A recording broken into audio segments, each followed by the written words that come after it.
Hey, welcome. I am Dr. Fitness, and this is a show all about hydration.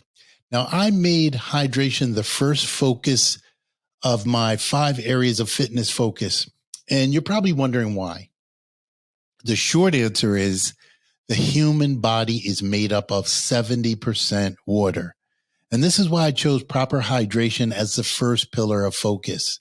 According to the National Library of Medicine, approximately 75% of Americans are chronically dehydrated. Now, chronic dehydration is a condition when dehydration recurs for longer periods of time. Now, sometimes, regardless of how much fluid you take in on a particular day, you still can suffer from chronic dehydration. Now, I recommend that everyone attempt to consistently drink about a gallon of water a day, okay, to stay hydrated. Now, it's as close to that gallon as you possibly can, because some people will have more or less requirement for hydration. But I found that when people can measure it and think gallon, they do really well and they're much more consistent. So trust me on this. If you think gallon, you'll be more consistent. Now, if you're not doing that, you could be setting yourself up for chronic dehydration. On the other hand, most people are prone to acute dehydration under certain circumstances, such as extreme heat exposure. And we all know, and we're seeing the signs of global warming. So we're going to be warmer a lot more than we have in the past. So be mindful that because of that and a lot of other factors like prolonged physical activity, you could be experiencing more typical acute cases of dehydration. Now, they can be resolved by resting and making sure you drink that gallon of water a day. Okay? It's that combination. But remember, the resting part is a really big part of it. But chronic dehydration passes the point of simply using more fluid than you take in. Instead, it becomes an ongoing issue where you're forcing your body to function without enough water. Now, each one of your organs require a certain amount of hydration because they're mostly water. So chronic hydration, when significant, would require prompt medical attention because it can lead to other conditions like high blood pressure, kidney stones, and other ailments that come as a result of your organs not having the hydration they need. Okay. Now, I've learned the importance of hydration when I was really young. I had a very observant mother who just happened to be a nurse. And when I was 8, my brother Mike purchased me my first bike. Now, that bike had a big old banana seat and it was yellow. And I love that bike. Okay. I was allowed to ride in about a 3-block radius of my house. And I would go at the beginning of the day and I would ride all day and not even think about coming home. Okay. But it was really kind of cool. You know, I'm telling you, this was the heyday of feeling independent, you know? So at the time, it seemed like I was able to go really far. Those 3 blocks seemed far. But during that radius, I was able to meet other kids and we would ride and play games the entire day until the street lights turned on. And that was our cue to go back home. But I'll never forget the day when I returned home. I had a headache and I was crazy exhausted to the point where I could barely stand. Now, my mom saw me and immediately asked how much water did I have? You know, what did I have to drink that day? And I didn't remember drinking anything. And that's what I told her. So she decided it would be best to put me in bed and feed me watermelon. Okay. So my mom put me to bed and I was allowed to have watermelon in the bed. And if you know anything about eating watermelon in the bed is normally not a good idea. And it is normally not encouraged. But I knew it was important that I eat it if she allowed me to eat it in bed. Okay. So she allowed me to eat watermelon in bed. And that's probably the reasons that it really sticks with me to this day, because since then I've never been allowed to eat watermelon in the bed again. But after 2 days, I started to feel better. So being dehydrated for that period kind of wiped me out for longer than, like over a day, like 2 days. So my mom warned me never to forget to drink. And I got a really cool canteen that she gave me after that day. And it was shaped like a gun. So I could wear it like a holster across my body, right? It was like a gun holster, but really it was a water bottle. And I used to love that thing. So I'd whip it out, drink my water, and fill it up with hoses when I saw hoses.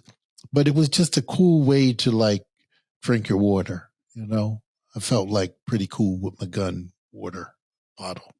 But now, hey, what I've learned is never allow myself to get that hydration, that dehydrated.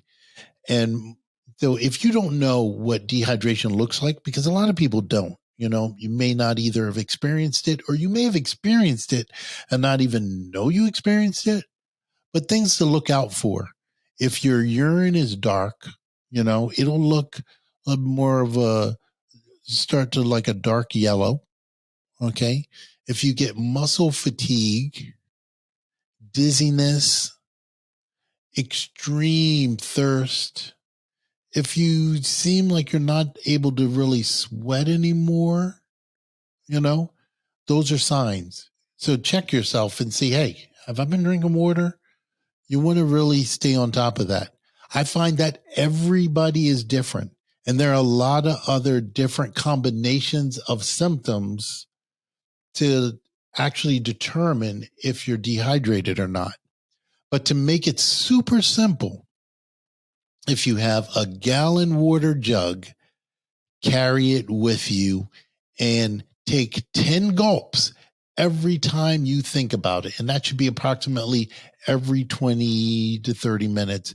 Gulp, gulp, gulp, particular if you're in an area that's, if you're really warm or you're exerting yourself in some way.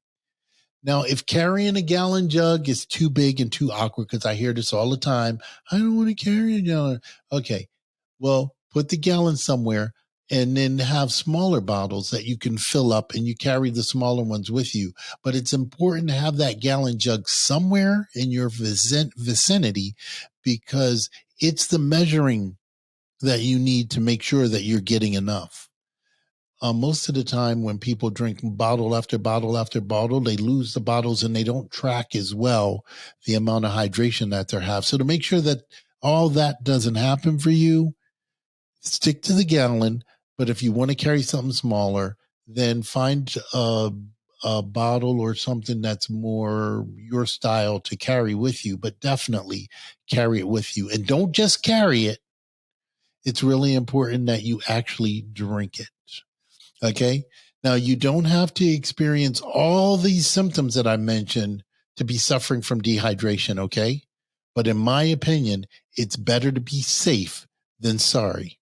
I believe it's important to let your body actually organically tell you how much you should be drinking. The thing is, most people just don't know how to track their drinking habits. So this is why I recommend, one more time, the gallon water jug. Okay. Um, so all those things that, oh no, this is a serious water drinker. Oh my God. Well, who do you think he is carrying around that gallon of water? Don't even let those people get to you. Okay. Ignore them. So carry your water. It's a great tracking mechanism. It's going to help you. It's an easier way to avoid dehydration because you have a system that's really easy to gauge your water intake. Okay. Now, every day you're drinking a gallon, you're doing well. But if you're experiencing any signs of dehydration, you most likely will need additional rest, because that rest is really important when it comes to making sure that you're coming out of chronic dehydration or dehydration. The rest piece is important. So do your best if you can. Don't overthink it, but drink and make sure you rest. When looking back at the times that I've seen clients challenged by dehydration, I've noticed that they really perform well during their sessions. And a lot of times they're just not even aware that that could potentially be an issue. That dehydration is one of them things when people feel sluggish, that doesn't even pop up on their radar as something that it could be. It's one of those things that just can sneak up on you. So you might feel thirsty, or you could feel lightheaded. It may sneak up on you and not be obvious. Let's say you're feeling fatigued. You may not realize that it's actually coming from dehydration. Some people feel hungry and eat when they actually need water. Okay. So the more familiar you get, the easier it will be to differentiate between whether you are hydrated and dehydrated. When you're out and about, don't just think about water, but actually drink it. Don't just carry a water bottle, but actually drink it. And a way to make sure that you actually drink it is every time you put that water bottle up to your mouth, you do not lower it until you take at least 10 gulps. Okay. So 10 gulp. Take 10 gulps, at least 10 gulps. Remember, your organs are made up of mostly water. So it's vital that you're drinking plenty of water, or your body simply won't function at its best. So thank you so much for tuning into this episode on hydration. And if you want more information on dehydration or proper hydration, my contact information is in the show notes. And don't forget to sign up for my newsletter. All right. I'll see you next time.